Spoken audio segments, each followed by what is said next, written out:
Caution. The AJ and Quill Show contains D&D content and is intended for a D&D audience. And, besides that, they're really weird. The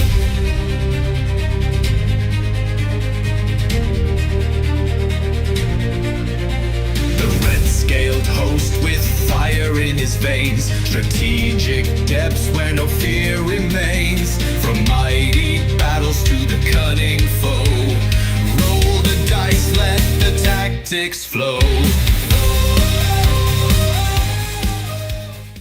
Hi everyone, welcome to Meta Adjacent. I'm your friendly neighborhood tiefling AJ, and today we're going to be discussing Epic Destinies from the new Forgotten Realms Adventures in Faerûn book. Epic Destinies. Players can support and strengthen the epic feel of Forgotten Realms adventures by creating characters that are larger than life. As a DM, you can help give those characters a career that's truly momentous by working with each player to sketch out a story arc that plays out as the character advances in levels. Perhaps the character was fated to wield an artifact, or they were the chosen of a deity. Maybe they were experimented on by mind flayers, or they were descended from some evil god. These character-specific stories, called Epic Destinies, play out over the course of the campaign as the character goes through the adventure. How Epic Destinies work. So, to create an Epic Destiny, you need to work with each character's player to create milestones along the character's journey, and setting these milestones to specific character levels. As the character advances to each milestone, their destiny manifests, and the character's life changes in some dramatic way. You can represent this by feats, class abilities, supernatural gifts, magic items, or other benefits and rewards that the character can acquire. And you can use tiers of play detailed in Chapter 2 of the Player's Handbook to kind of guide when these milestones occur. Epic Destinies are something that the DM and the player decide together. Now, the character might reject their destiny, but the player knows what's coming and is on board with it. In fact, you and the player might plan that the character will totally try to reject their destiny. Nevertheless, an Epic Destiny is never set in stone. Hold up, wait a minute. And if a player wants to change their character's destiny during the campaign, work with them to decide how that change might happen, or what that change might be. Now, the benefits associated with a character's epic destiny usually fall within the normal rules for character advancement and the guidelines set out for character rewards. So, in other words, a character with an epic destiny doesn't get more feats than a character without one, and any magic items or supernatural gifts that the character would acquire should generally fall within the guidelines set out in the Dungeon Master's Guide. However, you might decide otherwise. A character with an epic destiny might be more powerful than a traditional character, gaining additional feats or acquiring more powerful magic items at a lower level than the guideline might suggest. Now, don't break these rules just for one character. Every character in a party should receive such benefits around the same time so that no one feels left behind or pushed to the sidelines, and nobody else feels like they have main character syndrome. That being said, making epic characters a little bit more powerful makes your job as a DM quite a bit easier, because you can then pit the party against harder challenges with less risk of them dying. Now, the book does provide two examples of epic destinies, like the heir to a throne, where the character might actually be the heir to some kind of throne. They're destined to rule the realm if they survive long enough. Or they could be the pupil of a very famous archmage, and they're being tutored in magic at one of the great institutions of Faerûn. Now, these are really cool, but let's say we want to make our own, give our own example. Let's say we want to make a monk from the Monastery of the Yellow Rose. There's a lot of lore on these characters. You can find most of it in the Bloodstone Lands, a source book written by R.A. Salvatore. That's right, the same guy who did all the Dritz books. So it's one of the reasons why he has monks of the Monastery of the Yellow Rose inside his books. So let's make an epic destiny. As the character advances in levels, we're going to make it so that he advances through the ranks of the monastery, trying to reach some ultimate goal. Now, you are a disciple of Saint Solars, the Twice-Martyred. Maybe your lifelong goal is like Cain, to discover a higher plane of existence. Or your goal is to master the quivering palm technique, or to become a master of combat, or develop your mind and body to new heights. All these could be represented by in-game features. And we're able to use R.A. Salvatore's latest book, The Edge of Finest Twilight, where he gives a little bit more detail about the monastery itself and the rankings. It's set in 1508 DR, just in case anybody's curious. Whereas the Forgotten Realms Adventures in Faerûn is set in 1501 DR, so it's a 7-year difference. Now, the character is a monk of this monastery. At level 1 and 2, they're considered an initiate. This is the status before being accepted into the actual ranks of the monastery.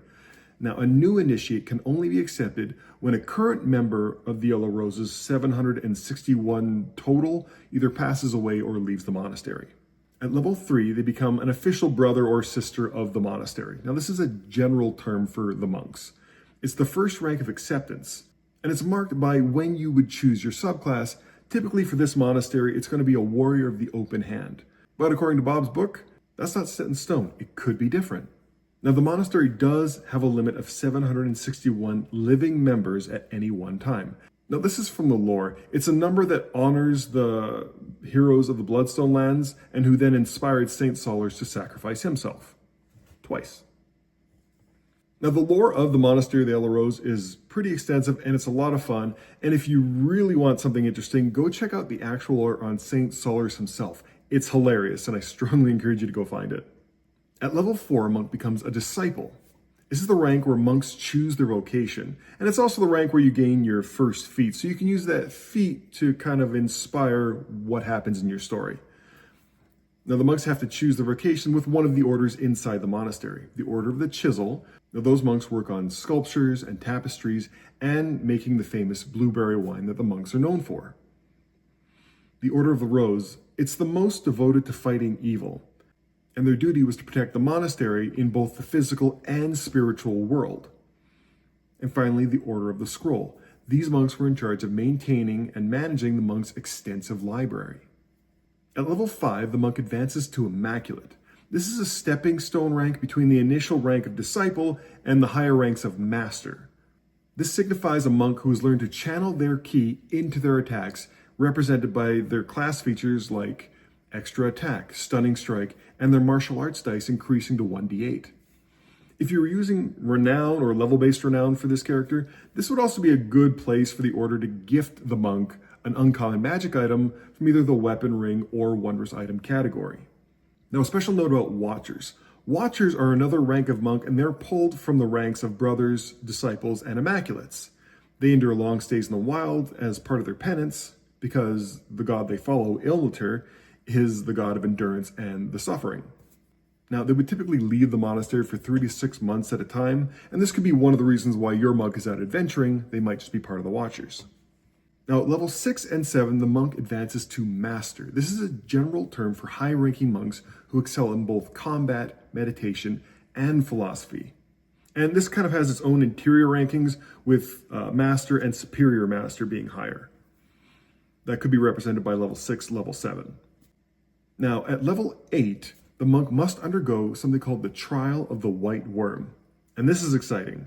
Monks of the Yellow Rose have this spectacular and dangerous initiation that your PC is going to want to complete.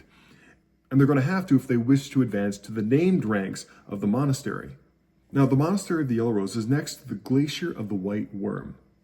And they must complete the task of riding a Remorez. It's one of the toughest tests of skill and courage that you can find anywhere in the Forgotten Realms.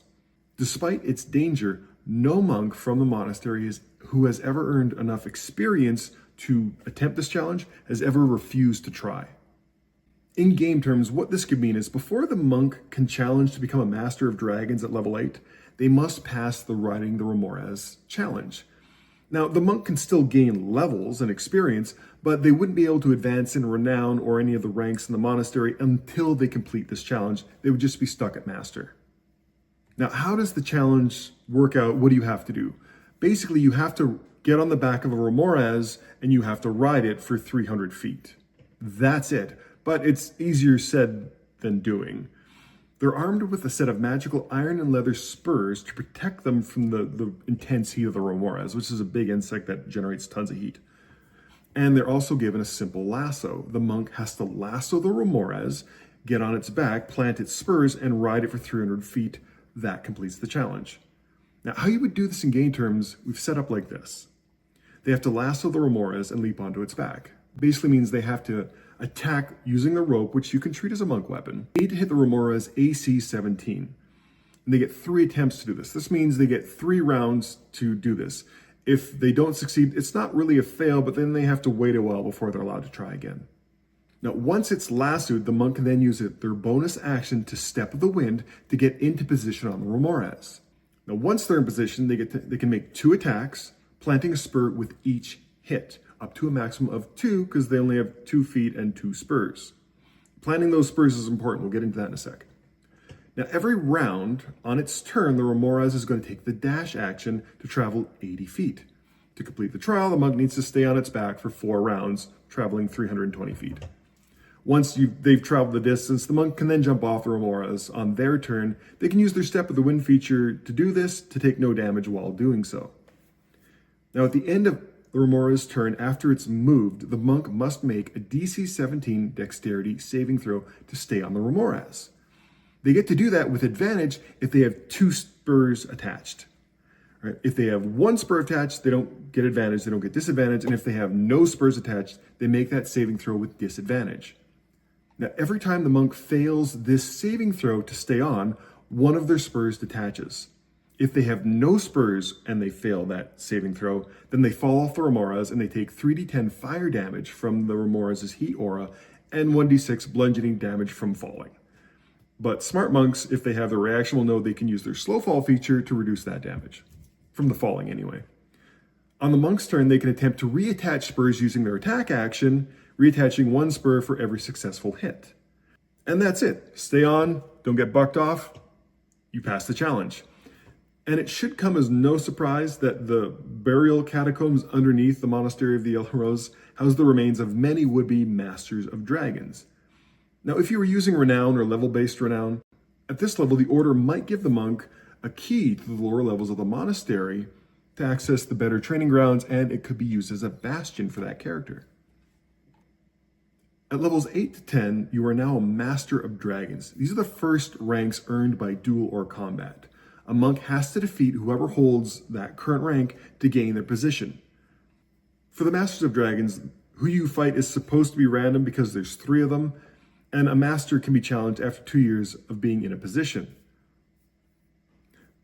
In order to challenge these Masters of Dragons to combat and gain that position, you must complete the Riding the Remoras challenge. Now, as of 1508, according to Bob Salvatore's latest book, the current Masters of Dragons are Master Gregory, Master Asante, and Master Grenadine. At levels 11 to 14, the monk is now advanced into the Masters of the Four Winds. Now, there's only 4 of these, 1 for each cardinal direction. The Masters of the Four Winds are like the top echelons of the fighting masters. The first that they would challenge after being a Master of Dragons would be the Master of the North Wind, who currently is Master Juvier. Then they would go through the Master of the West, South, and East Winds. Once they've completed all these 4 ranks, if you're using the Renown system or level-based Renown, at this level, after advancing through these 4 ranks, the Order might give them, say, a rare or very rare magic item from the weapon, ring, or wondrous item category. Now, as the monk reaches levels 15 to 18, they are now indoctrinated into the Masters of the Four Seasons. These are the elite masters, where the physical body now is starting to take a much less important role, and the mental training becomes paramount. The current masters they would have to defeat and challenge through each successive rank would be the Master of Winter, Varric, the Master of Autumn, Calvin Bohenin, Master of Summer, Eterold, the Master of Summer, Eterold, and the Master of Spring, Periwinkle Shin. Now, the Master of Spring, coincidentally, was Kane's original role in the Bloodstone Lands adventure before he became the Grand Master of Flowers. Speaking of which, at levels 19 to 20, the character would then advance to becoming the Grand Master of Flowers, basically the head of the whole monastery, and that might have been your epic destiny to start with. The current Master of Flowers is Savin, whom you would have to defeat to attain that rank. And that's it. We hope you enjoyed this, going through an epic destiny and maybe trying to think about creating one on your own. We hope this encourages you to use epic destinies with your player characters, or even for your own character in future Dungeons & Dragons games. Stay tuned for more content and keep rolling those dice. Have a good one. Bye. In the shadow of flames, don't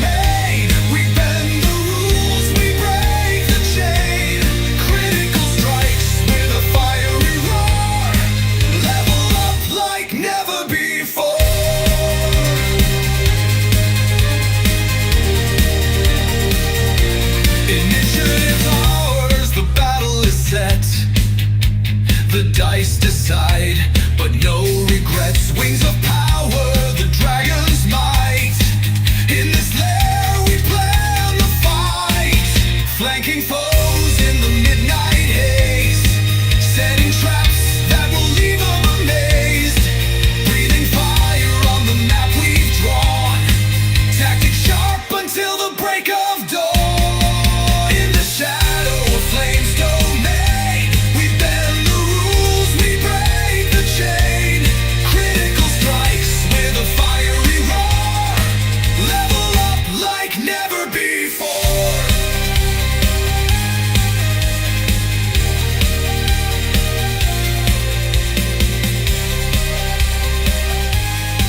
In this lair we plan the fight, ledges crumble when we cast force, spells erupt with their blazing course, mind your saving, throw your ACs tight. In this lair we own the fight.